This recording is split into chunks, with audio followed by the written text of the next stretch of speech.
Hey you guys, it's Peter and welcome to my channel, Peter Watches TV, where I watch all the TV shows and then I come over here and I react to them.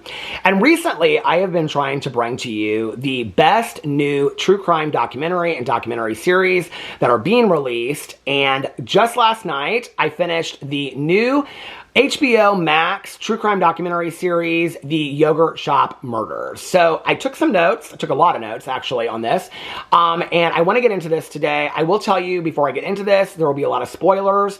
Like always on these reactions, I am just reacting to the documentary and what I saw in the documentary. I am not reacting to any news that's out there, any updates that's out there. I don't really know a lot about this case. I will say that going into this documentary, I didn't know anything about this case whatsoever. I had no clue. I had never heard of it, which is interesting because the girls that were killed in the Yogurt Shop Murders were roughly my age. It took place in 1991. I graduated in 1990. And I turned 18 in 1990. So some of them were 17 in 1991. So they were only like a year or two younger than me, other than Amy, who I believe at the time was 13. But we'll get into the details of the case in just a second. I did want to say this, okay, that yesterday I did a reaction to stalking Samantha. And in there, I talked a lot about the poster for the documentary. And it was interesting because I thought that I'd get a lot of comments from that, of people saying like, oh, like, why do you care about the poster? And I said in there that I did not feel that the poster did the documentary justice, that I thought that the documentary was so well done and it was so important because it was about stalking, which is not something that a lot of like long-form true crime documentaries talk about. I thought it was very educational. I thought that in talking about Samantha minimizing what was happening to her, I think it's something that a lot of people, specifically women, live through, and minimizing their experiences of stalking, that I would just pass by this because of the poster if other people hadn't talked about it. And there were several people on my video yesterday that were like, I agree with you. I passed by it because of the poster. And I do think that that's relevant. And so in the future, I will talk about the poster of the documentary. So the Yogurt Shop Murders, when I saw it come up on HBO Max, solely based on the poster, I was like, I don't know anything about this case. The poster is intriguing to me. It seems kind of mysterious and scary. This is definitely something that I want to watch. What I didn't know at the time was that they were releasing, my friend and I, we were like, had our coffee ready. We were ready to watch it as soon as it was coming out. Neither one of us realized that they were releasing one episode a week, okay? So for those of you that don't watch this channel regularly, I made a decision, I think it was last December. It was when True Detective, the newest season with Jodie Foster came out. I love that show. It's one of my favorite shows of life. I was like, I watched one episode and then I was going to watch it each week. And I was like, I'm not doing this anymore. I'm not doing this with streaming TV. There's enough streaming shows out there that in the interim, while they're releasing 8 episodes or 4 episodes or 10 over the course of 10 weeks, I can watch something else. And I want to binge watch a show. That's what I love to do, is I love to binge watch a show. I do not pay for these streaming services for them to release an episode a week, okay? This is not turn the knob television. It's one of the things that irritates me the most. I know it's kind of it's like the first world problem issue, but we pay enough for streaming services. They should release all the episodes. Where it's usually kind of just an annoyance to me, I think in this situation where I was talking about the poster in the true crime documentary yesterday, I think in this case with the Yogurt Shop Murders, it's a turnoff to people. And I think it's going to get a lot of people, or maybe lost a lot of people originally. Because my friend started watching the show, and she watched an episode a week. She made it through this episode 2, halfway through, and I said, what do you think of it so far? And she goes, are you watching it? I said, no, I'm waiting till all 4 episodes are out, because it was 4 episodes. I'd already looked it up. I was like, I'm going to wait till all 4 episodes are out, and then I'm going to watch it. And I said, how is it? She goes, the first episode was really good. I'm halfway through the second episode and I'm bored and I don't know that I'm going to continue it, okay? So I started watching it the night before we came back from our trip to Las Vegas just a couple days ago. And then I watched, I think, half the first episode. And then the next night, or maybe I didn't even start it until we got on the plane. I don't know, but I watched the first 3 episodes and the last night, or 3.5 episodes, and the last night I watched that half because we got home so late that I didn't finish it until last night. I thought it was completely binge-worthy. I thought it was a fantastic documentary. I was not bored at all. I thought it was well done. I thought the poster was good. The production was good. I thought the interviews were good. I thought they talked about so many things that were important especially the discussion by Sonora, who is Eliza's sister, I believe. She talks about the whole obsession with true crime in our society. It was not just a documentary about the murder that happened to these young women. It was about true crime. It was about false confessions. It was so fantastically done. My concern is that because HBO is releasing it one episode a week, that I think they're going to lose a lot of people. True crime is not to be, unless it's a show like Murder in the Friday Night Lights, or, you know, one of those shows where it's each episode is a completely different topic. To release a true crime documentary series, one episode a week, you're gonna lose people, okay? True crime is not to be watched that way. If I had watched this documentary and a week later, I would have forgotten the context and a lot of what had happened the previous week. I'm telling you right now, if you're gonna watch this documentary, watch it in one or two settings. Do not watch it one episode a week. I think that the fact that HBO did this to this documentary, they really did detriment to the fantastic production, the fantastic interviews, the heartfelt, vulnerable interviews of the family and the detectives that were done in it, the documentarian that had originally done this documentary. I thought it was so fantastically done. I thought that them releasing an episode a week was really detrimental to the justice of the documentary and how important this story is. Because this story is very, very important. It's not solved as of today. So I was like, when I was talking to my friend, she's like, I don't even know if I want to watch it. And she's like, because I was so bored with it. I said, you need to go back and start it over again. So those were just some thoughts that I wanted to share with you guys overall. But I thought it was fantastically done. And this will be a documentary that I never forget because it really changed my perspective on so many things. The discussion from the sister's point of view of how we view true crime as true crime obsessed, as true crime lovers, of which I define myself as, of how we look at that. And I'll get to this in part of my notes, but she talks about, as a society that's obsessed with true crime, we kind of lose compassion for the families. Well, as somebody that co-ran with my good friend Mel for 4 or 5 years, a true crime book club, one of the discussions that we always had in picking a book was, do they honor the victim and the victim's families? It's one of the things that I always look for in watching true crime. It's always one of my highest critiques. Do they honor the victim? Do they honor the killers? Who are they giving more attention to? I thought the fact that she discussed it, then she turned around and she said to some degree, but in her looking at it closer, what she realized was that true crime teaches other people empathy because they get to see victims and their families go through what they went through. And so in some degree, if you step back from it and you look at it from a victim's point of view or their family's point of view of sharing it, it's really a teaching moment for empathy. And I thought that that was such an interesting construct in our society, that true crime, if watched from a perceptive eye of, you know, being very critical about it and looking at it from the victim's point of view or their family's point of view and what they went through, can, in all honesty, teach us empathy. Not that everybody that's watching true crime is not that, but to some degree, if you can really get inside their shoes and you hear their stories, there were some interviews that were done. I mean, the one mother is interviewed by the original documentarian, and one of the things that she asks her was, what happened the day of the murders? And she, I mean, it is so painful to watch.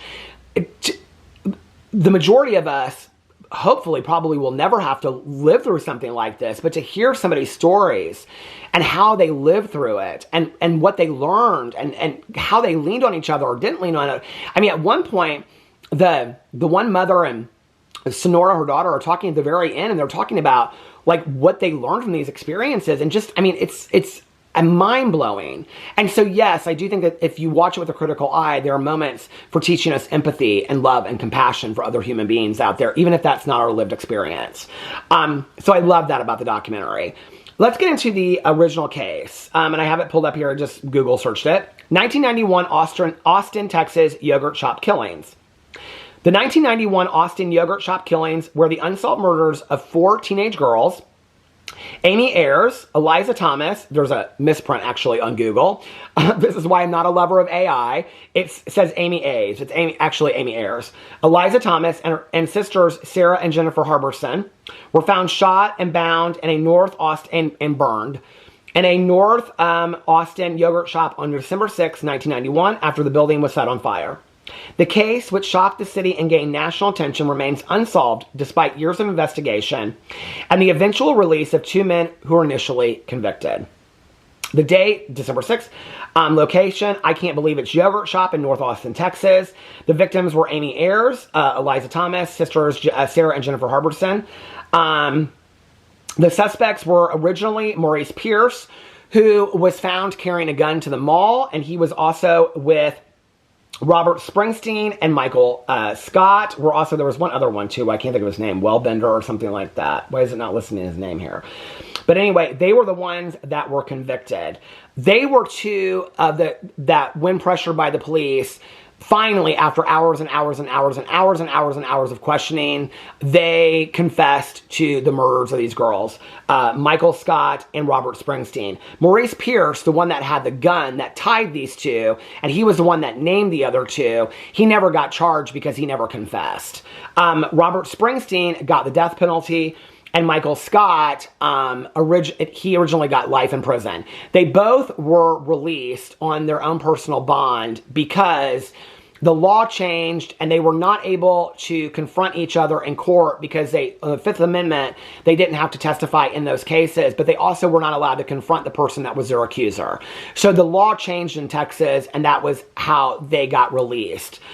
Maurice Pierce, who was originally the person that was like the prime suspect and was the prime suspect through all of this originally, was always so afraid of speaking to the police.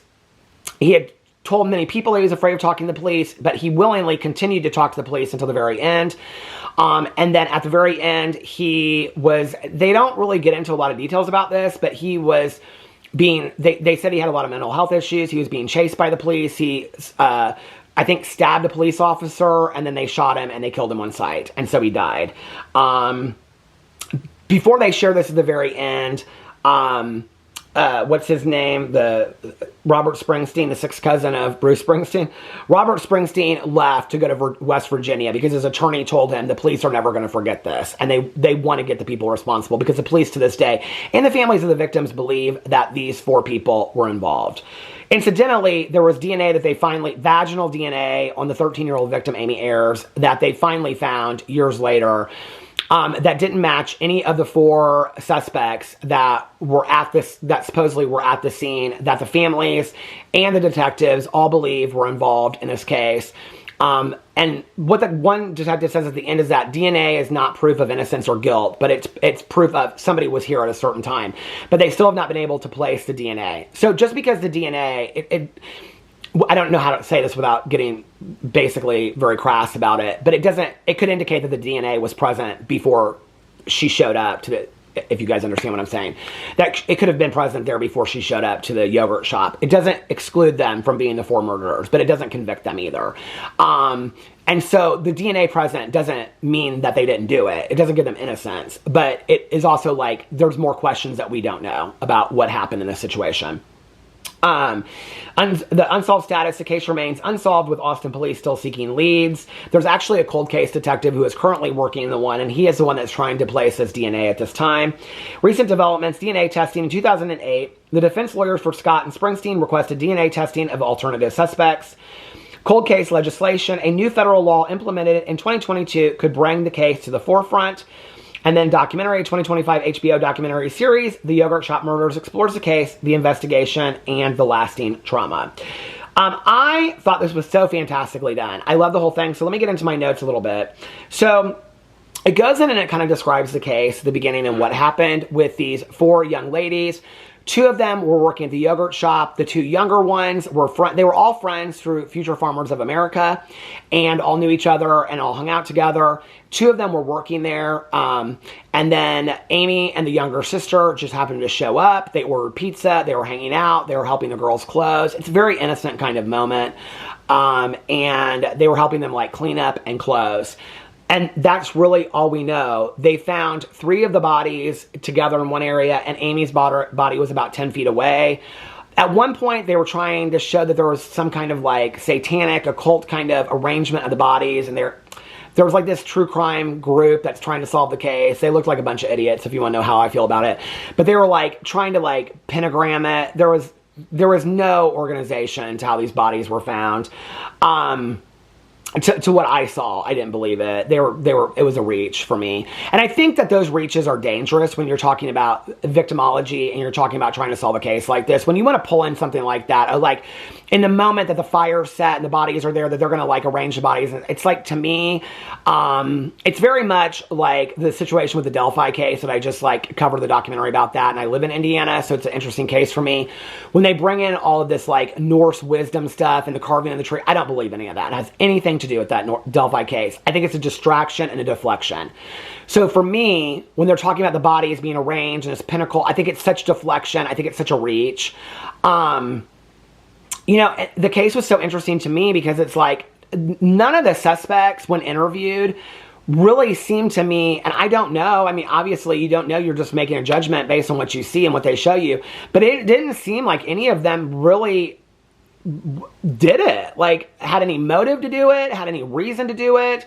I mean, it talked about they did it there for like, that they were there to like rob the place. That was their only motive. But then there was no cash that was followed up. There was no, they didn't spend the money. They went out of town the next day. And that kind of seemed kind of like speculative. But they went to go visit somebody's girlfriend. The only thing that seemed interesting to me was that friends of theirs later said that none of these four guys were anybody that they would have connected together of being friends. Like that nobody, that was the only thing that was really speculative to me watching it, was that people that they interviewed at school and friends of theirs were like, I didn't even know they knew each other. So that to me was like, why are they going to Galveston, Texas the next day together in a stolen car, reading a newspaper at 2 o'clock in the morning about the case? That was the only thing to me that was very speculative about it. It almost seemed to me like they all kind of ended up there out of some other situation and something bad happened, or maybe two of them did it. One of the cases that's very, very interesting to me, it's always been interesting to me, is the Shanda Share case from Madison, Indiana, partly because it takes place in the state that I was in. It also took place about the same time. I think it was 1991. You can watch, it was 4 young women that murdered Shanda Share. She was 13 at the time. And it was 4 women that killed her. And there's a book by Aphrodite Jones called Cruel Sacrifice. All of the women are out of Indiana state prisons now at this point. They have been on the Dr. Phil show. They've been confronted by Shanda Share's mother and her sister on the Dr. Phil show. You can see the clips on YouTube. What's interesting to me about that case, there's been movies and Lifetime movies done about it. When you read the book and when you watch the case, it was really one girl that was the one that was in charge of wanting to kill Shanda Share. And it was a jealousy. That was why she killed her, was out of jealousy. The other one, who's like her best friend, kind of just is like, goes along for the ride, like, yeah, let's get her. The other 2 really want no part of it whatsoever, and in fact are left behind at one point.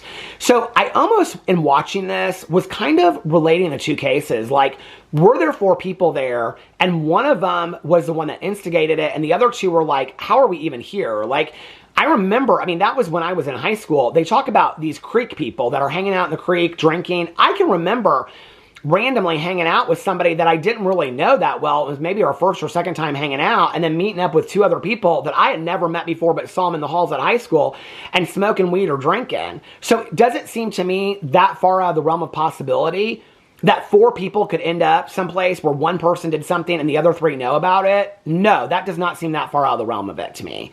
But none of their stories matched either, which was interesting to me. I will say this, they kept on referring to these creek people. I was one of those kind of creek people back in high school. I mean, I was punk rock. My friends were like that. We hung out, we drank. There was an area where I grew up in Carmel, Indiana, that was near a creek. It was Cool Creek, that we all hung out and partied and stuff. I don't think the creek people had anything to do with this whatsoever in watching this documentary. But anyway, so it goes in and interviews a lot of like the family members and stuff like that. Years ago, there was this documentarian, she's in it, and she started putting together this documentary pieces, and she later says, it was kind of like after she got out of school, she started putting this together, if I understand correctly. They use a lot of her pieces for the documentary, because she said at some point she wanted it to be cathartic for the family member, she wanted it to be useful for something. But she says that the documentary was never really about the case. It was more about the coercion of false confessions, okay? Her name's Huey or Hugh or something like that. I can't remember her first name. What she was able to pull out of these people in these interviews, okay, I don't know if you are a famous documentarian today or filmmaker, but you should never give up. Her pieces were so fantastic. I was blown away by the interviews that this woman did. I mean, she was I am a huge, not just true crime, but huge lover. I mean, The Wonderful and Wild Whites of West Virginia is one of my favorite documentaries of life.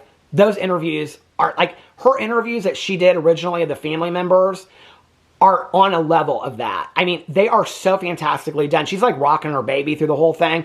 I'm like, if you are not doing documentaries today, you have missed your calling, because I think it takes a certain interviewer to be able to pull things like, I mean, she is an unbelievable interviewer. Unbelievable. I don't know. There's a lot of criticism by future police detectives, of their original police detectives, of their closeness to the family members. For me, that's very endearing, that they cared enough about the families to stay in contact with them. The future detectives said that they didn't want anything really to get that close because they didn't want it to skew. I almost think they fought harder for them for the truth because they were that close to them. I don't know, I could be wrong. But the documentarian gets very close to them too. I think it's why she's able to get the interviews that she does, but I loved her part of it. Then it goes in, it's talking about the sister, talking about true crime, people being obsessed with true crime. Then they bring in the original two detectives. I loved them so much. It's like this Mike Huckabee and this Jones guy. They were so fantastic. I loved them. And you could tell they really cared about it. Then they bring this guy in. His name is Paul Johnson. And he's a new investigator that comes in.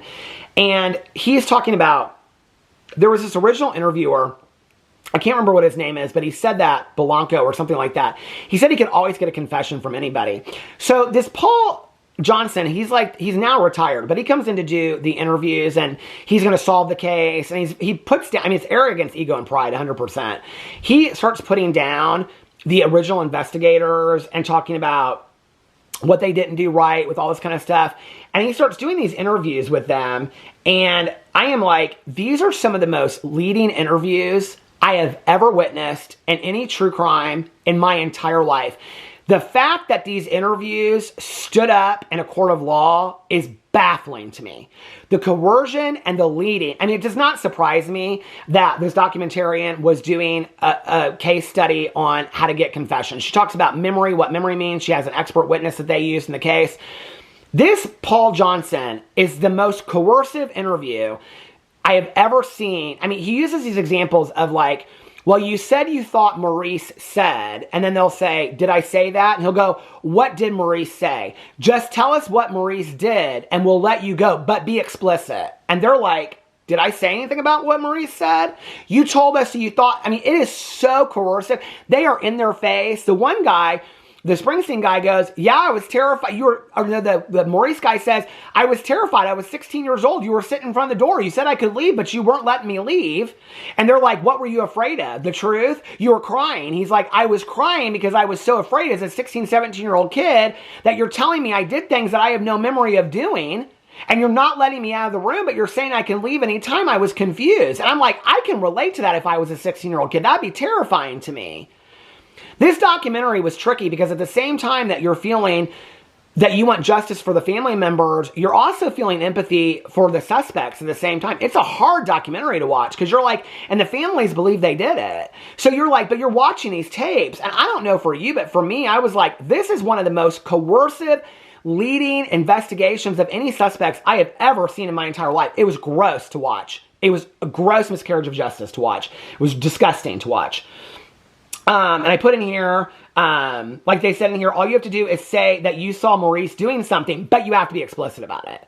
So to get out of here, all you have to do is say that you saw Maurice doing something, but be explicit. They're like, explicit, we didn't see Maurice do anything. Well, you told us that you thought that maybe he did. They get in their head and they twist it around. It's like they're making them believe in these fake memories that they don't have. And then he said, the detective is like, well, all of the interviews were voluntary. They're 16 or 17 years old. I didn't see any parents in that room with them. I didn't see them discuss at any point that they could have an attorney. Like, I mean, it was baffling to me. And they are in their face the entire time in these interviews. I would have been scared to death. He said all the interviews were voluntary and they could leave at any time. And I'm like, how are you going to do a police investigation like this and have the nerve to badmouth the previous investigators that crossed their T's and dotted their I's? Like, you're literally up in these guys' faces, like screaming and yelling at them. I mean, they were so, I mean, it was done so poorly. It's so, I mean, he's so arrogant. And then it's like he came in with a purpose to prove that he could solve the case when they couldn't solve the case. That Paul Johnson, like, he just seemed like, I'm going to solve this case even though they couldn't solve it. I'm going to solve it. And I don't care if I even get the right suspect. I'm going to get a suspect. I'm going to put it on him. And I don't care who it is. I don't care if he did it. Well, that's not justice for the family. That's not justice for the victims. Just because you want to solve a case to prove that you solved a case. Then they go in and they're interviewing the Michael Scott, who at the beginning of this wasn't really even that big of a story. Maurice was the big part of the story. The whole thing starts off with this Springsteen guy getting out of prison, but Michael Scott's not really a big part of this, even though he gets life in prison. Even though he's just like riding around in this car, supposedly. He's like, the Springsteen guy goes, I was at the Rocky Horror Picture Show that night. And they're like, no, you weren't. Because would it surprise you to find out that there wasn't even a showing of the Rocky Horror Picture Show? And he's like, there wasn't? Because I'm almost positive I was there. And they're like, there was no Rocky Horror Picture Show that night. To find out later, the police lied to him, and there was a Rocky Horror Picture Show that night. The gun that they said was the gun that was used in the murders that Maurice Pierce had didn't even match ballistically to the crime, but they told them that the gun did. I mean, these police officers lied through their teeth to just give false confessions. So at this point, it's so, you have no clue if they did do it and they didn't do it, because you don't know what's the lie and what's the truth watching it. So how, as police investigators, could they possibly know?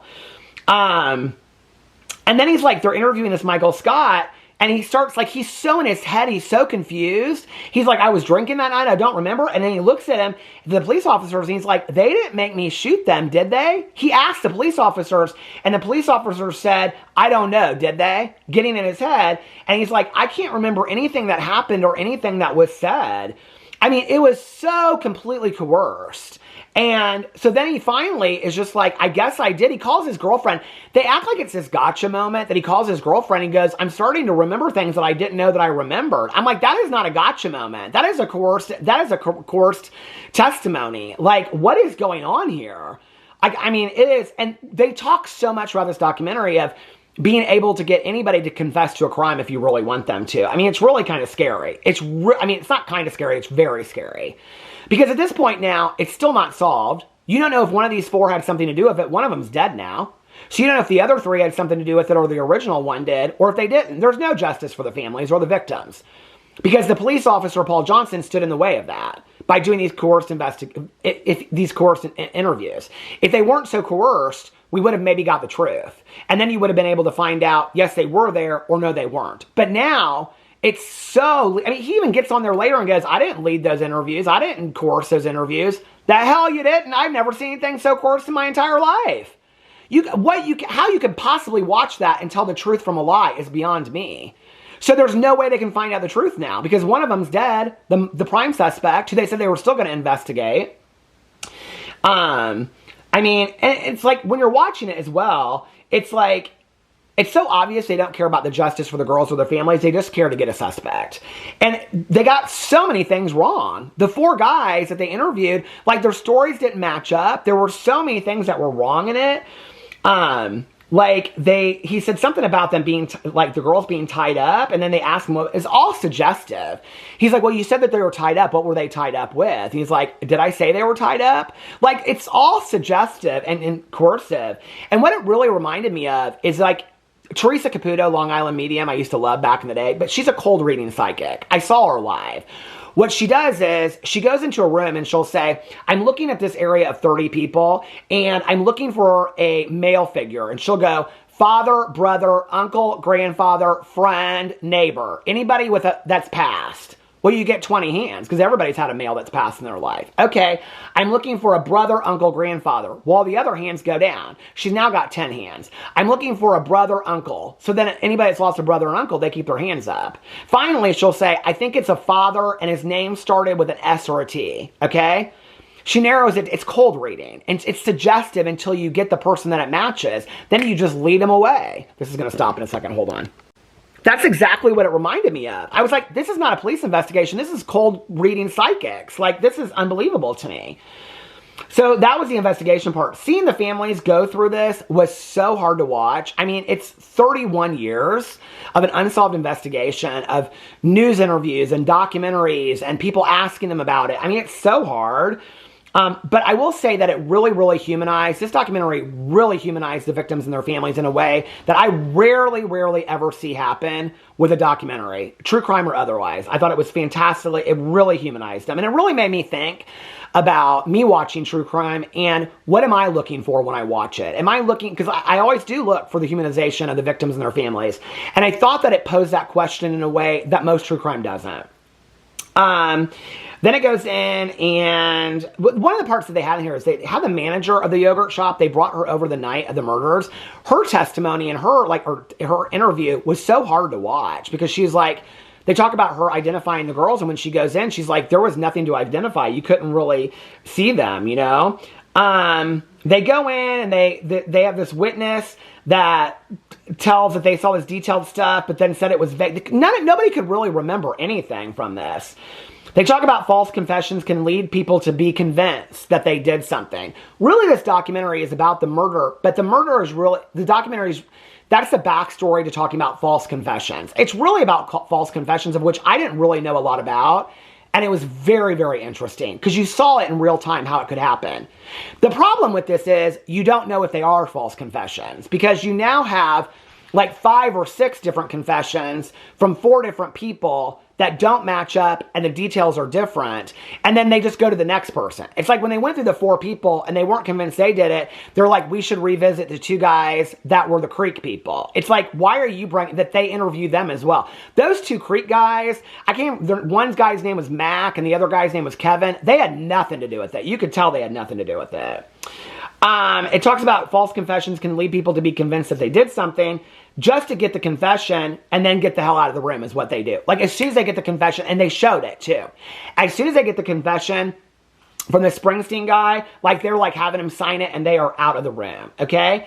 And, then the detective later says that they weren't coerced whatsoever. I'm like watching, I'm like any idiot watching this HBO documentary they paid their money to stream could see that these were coerced. These were coerced investigations. And then they go in and I'm like, it's all leading. And then the detective says that they have confirmed each other's stories. And I'm like, no, they didn't confirm each other's stories because they go in and they start asking, did Mike have sex with one of them? Then they go, did Maurice have sex with one of them? And he's like, he says to him right after they show him saying they were not leading investigations, they ask the Springsteen guy about Michael Scott. And they go, did Michael Scott, which they know at this point that Michael Scott couldn't get erect. They ask and they said, did Michael Scott have sex with one of them? And he's like, I don't know. He goes, he didn't, right? And he goes, no, he didn't. And he goes, because he couldn't get his wanker hard, right? And he's like, yeah, that's right. How is that not leading? How is that ever going to stand up in any kind of like witness testimony in a courtroom? How these men got life? I mean, it's like, and death penalty is beyond me, but it's scary. It's scary if this could happen to anybody. Then it goes in and talks about how Michael and Robert were charged. Robert Springsteen and Michael Scott were charged. Maurice was not charged, even though all the evidence went back to him with the gun. If he had never been carrying around this gun in this mall and been arrested for that, none of these 4 people would have been charged with it. None of it. Well, the Wellington guy or whatever his name was, he was never charged with anything. The others wouldn't have been charged, and they wouldn't even been questioning Maurice if it wasn't for the gun. Then they go and talk about the DNA testing and how it doesn't belong to any of the guys. They say that it belongs to the killer. But then it goes in this whole thing of contamination, okay? And that it had to be contaminated. And so they go in here and they test, hold on a second, they test like 200 people against this DNA, okay? They test like every police investigator, fire person that was there, the suspects, brothers, family members, everybody that was ever in the yogurt shop. It doesn't match any of it, okay? And the one detective from the past says, well, they were vaginal DNA, or the one attorney says they were vaginal DNA testing. So it's not going to be like a fireman that's just like lifting up a cup in the TCBY or the ICBY. It's going to be, I mean, they're vaginal DNA. It's going to be somebody that, you guys get what I'm saying. So anyway, it's either, you know, it's got to be like something along those lines of sexual nature. So it's not going to be just some random person. So he's saying that it either has to be somebody that happened before she ever showed up there, or it happened during the crime. So if it happened during the crime, then it does rule out at least 4 people because their DNA isn't part of it, unless they didn't do that, right? the family's kind of like, I feel at this point, it's been going on for so long that the families just kind of want an answer at some point. And I don't know, there might have been a lot left out of the documentary that didn't show what these people did, but they included a lot. I don't know. I mean, I felt bad for the families. I was like, give them some closure.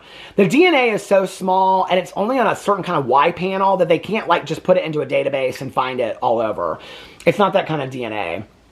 In 2009, the sentencing was overturned on the Sixth Amendment violation to confrontation of an accuser because they each refused, Michael Scott and, what's his name? Well, I can't think of his name now. The Springsteen guy.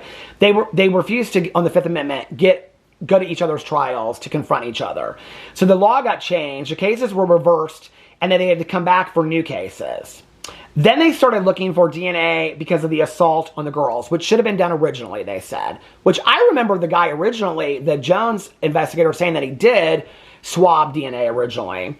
Then they started talking about contamination, or that another person was involved. Over 200 men were tested and not one person matches. And then the contamination was inside of the vaginal swab of the youngest victim. And the attorney's like, there's no contamination of a vaginal swab inside your youngest victim. That's the killer. That's what the attorney says.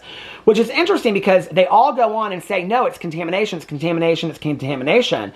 At the very end of the documentary, the cold case detective says that he rules out contamination of DNA. The interviewer's like, I've never heard that before. How's that even possible? Everybody says it's contamination. He goes, no, there's no way it can be contamination. He said it's a vaginal swab. He said it doesn't prove their guilt or their innocence. He goes, but it's not contamination. So all these people for all these years are saying it's contamination, and they didn't understand DNA as well as they do now, but he rules it out. They won't know the identity and they can't go to trial until they know the identity of whose DNA it is. So the trial has just been waiting all these years. So they have to drop the charges. Then it goes into this whole discussion of confirmation bias, which I thought was really interesting. They talk about the gun not matching and how the police officers lied about the gun matching, and that there's not one single piece of physical evidence. Now, that's pretty scary, okay? When you talk about the guy that was arrested for the gun, that does not match ballistics, okay? He is 16, 17 years old. He's walking around a mall. He gets arrested for this gun. He names 3 other people, okay, whose stories do not match, that none of them say they were ever at the yogurt shop. They start blaming each other after being coerced for hours and led into these false confessions, okay? Not one piece of physical evidence, and one of them is sentenced to death row, and the other one is sentenced to life in prison. On no physical evidence, no matching ballistics, okay? And just the word of other people. And the one who is the main person never even gets charged because he didn't confess to the police, but the confessions were coerced and leading. I mean, it's very, very scary. The thing that's the saddest about it is that there's really no justice for anybody because we don't know that those 4 people, those 4 men, didn't do it. But the confessions were so coerced and leading that you can't find the truth within it. So even if they were the ones that did it, we'll never know at this point. Oh my gosh, my tripod fell again. Okay, so where was I at? So the Springsteen guy, he leaves and goes to West Virginia because he's afraid of the police. His attorney is like, the police are never going to let this go. They need a suspect. They're going to want to find you, okay? So if you ever get pulled over, it was interesting how they shared this piece of it because they're like, if the police ever pull you over, they're looking for a reason to get you. Right after that, they show, well, it's like a year after that, but in the documentary right after that, they show Maurice Pierce being killed by the police officer because he stabbed the police officer. Then they have the new cold case detective who they introduce, and then he's the one that talks about the ruling out of contamination DNA. He's like, it's not contaminated. He's like, and the interviewer, the producer is like, I'm wowed. Like, I've never heard this before. I've never heard that there's no contamination to that. She's like, they've always said, I mean, even the district attorney's like, contamination, contamination, contamination, contamination. I mean, all of them are saying contamination. And now, the cold case attorney, all these years later, is saying, no, like, that's our person. That's our killer. The original detective, who's this guy, what's his name, Paul Johnson, I mean, he just will not let his investigations go. He says that he would go back and he would interview the Creek people, who are this, like, MAC who Maurice didn't even know his name and called him Mace. They go back and visit his old apartment, and this Kevin guy. I mean, you could tell these two guys were, I knew these two, I don't know them, but I knew guys like that in high school. I hung out with them. Those were my friends that were like, you know, just smoking weed, hanging out. You kind of didn't mess with them because they were like, they kind of looked a little rough. But, you know, I mean, like, I knew those kind of guys. And like, they are so mellow and chill. And the one guy even says, what's really sad about this is that they will not let us go. So they continue to like, basically he's like, they will never get justice for these girls because they keep on trying to look in all the wrong directions. He's like, we were just partying too hard and all that kind of stuff down at the creek. We weren't doing any of that kind of stuff. And the original investigator, because he will not admit, because of arrogance, ego, and pride, he will not admit his own mistakes in doing this case. Not the original one, not the Mike Huckabee guy. He's pretty humble. Even though he thinks it's these four guys too. The second ones, the Mike Huckabee guy, he does say at the beginning of it, or at the end of it, he says, if we could go back within the first 24 hours and do everything different, he goes, we would have solved this case. He does say that, which is true. Then they open Amy Ayer's time capsule. It's really kind of sad. Her dad and her brother and her sister, who would be her sister-in-law and niece, they interview her niece. And her niece is probably 15 or 16. She's very sweet. And she talks about, she would see this pillow with Amy's picture on it. And she'd have this wall at her grandparents' house. And she'd be like, I don't know who that girl is. Who is that girl? And so she would start to hear stories. That piece alone was so powerful to me, to hear about how further generations and families are impacted by the traumatic loss of a loved one in a way that I don't think we really understand unless we've gone through that. I thought that piece was really, really important to the whole documentary, the interviewing of Amy Ayer's niece. And her brother and her sister-in-law's relentless effort to like just continue to try to find out what's going on with this case. So they open Amy's time capsule. Most of it's wet. There was this part where her dad was like looking at this picture and it was completely destroyed. And he's like, well, when it dries out, we'll get to see a little bit better. It kind of made, that part really made me sad. And then the families in the documentaries close out the story and talking about like how they've changed since all this went down and what happened. I thought the whole thing was done in a really loving, compassionate way while still keeping it true crime. I'll tell you what it reminded me a lot of, okay? Is that the book that set me on my course to loving to read true crime was Michelle McNamara's I'll Be Gone in the Dark, One Woman's Obsessive Search for the Golden State Killer. And it was done with Paul Holes, which Michelle McNamara ended up passing away. The documentary, I believe, is also on HBO Max. Michelle McNamara was married to the actor Patton Oswalt. It is so fantastically done. Her investigation with Paul Holes led to the arrest of the Golden State Killer. When you read the book is done, it's done so well in honoring the victims, but also in weaving together the story of Michelle McNamara and her life, and how her life is affected by the ongoing pursuit of the Golden State Killer. This was done in very similar manner. It really talked about, like at one point, the one police investigator is talking about PTSD, and he's crying and talking about his divorce and how it's still affecting him today.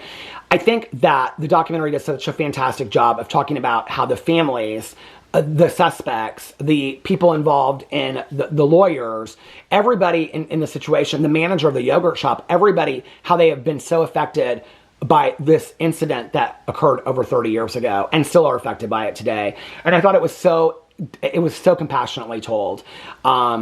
And I thought it was fantastically done. And the one part of it, when Sonora, Eliza's sister, is talking about the way that we view true crime, I think really centered for me the meaning of this whole documentary. And it wasn't just about the loss of these 4 young women, which is devastating, but it was also, I think, a perspective change, a paradigm shift in how we should look at these cases going forward. And I loved it, and I thought it was fantastically done. So let me know what you thought in the comment section below. I love you guys, and I will see you tomorrow. Bye.